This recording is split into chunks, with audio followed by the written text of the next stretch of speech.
Hey guys, did you know that I have a Patreon where you can support me and plus get awesome rewards? Or if you're thinking to yourself, but Julian, I want even more bang for my buck while still supporting you, you can pop over to my Redbubble and check out my awesome store with new designs appearing regularly. But for now, enjoy the video you're about to watch. Hey guys, it's me, Julian Greystoke.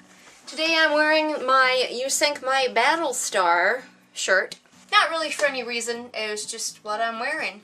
Today we're going to do a short little writing video again.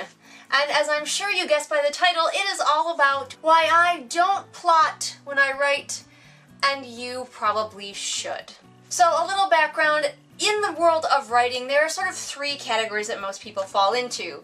Plotters, pantsers, and plancers. So, plotters are people who meticulously go through before they write the book and plan everything out in some kind of format. There are a million different ways to do it. Pantsers are people who really don't have a plan, who don't write anything down beforehand, who just charge straight into the writing process. And plancers, also kind of me, are a combination thereof. So first let's talk a little bit about how I write a book. And this is just kind of fresh in my head because very soon I'm going to be able to start on my next writing project because I've been editing 2 books forever. How do I write a book? When I get an idea for a book and I made sure in my own way that it is the one that I am going to write next, I usually know a few things about it, very limited things. I know the beginning, I know the end, and I know a few important scenes in the middle.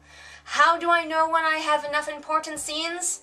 My brain just knows when I have enough of a skeleton in my mind to get to work. Now, I never write any of this skeleton down beforehand. I never plan anything like names of locations. And of course, I never write down these important plot points and put them in any kind of order.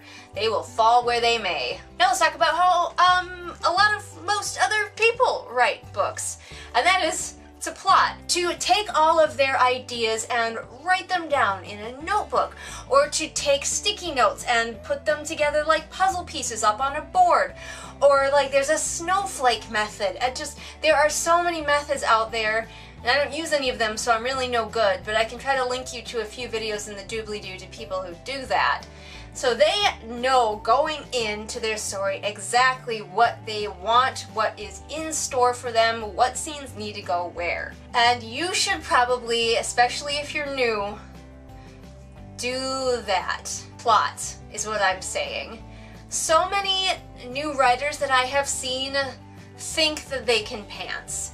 They think that they have enough idea in their head that they can just charge right in and write that story.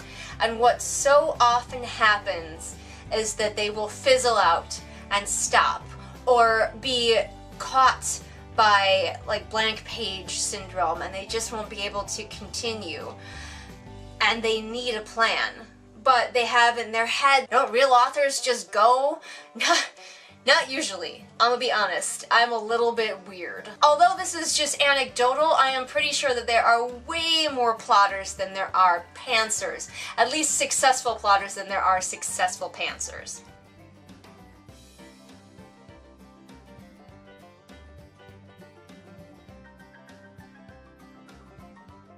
To succeed at my way of writing, your brain has to kind of work a certain way. And I know that this sounds kind of like, well, my brain is superior, but no, it's just the way that your brain works.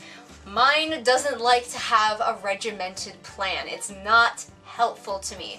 My brain is a story machine. It kind of always knows what it wants from the story, even if I'm just pantsing along. But a lot of people, their brain does that, but they need to write it all down because otherwise they'll lose track of it. Honestly, I don't quite know how it works, but it is very difficult, especially if you're new, to just go straight into a book and expect to be able to get to the end of it. Now, I'm not saying you might not be a pantser, but what I am saying is if you are just starting out, I really, really recommend that you try plotting. I've also heard it said that plotting or pantsing also depends on how much you like to edit.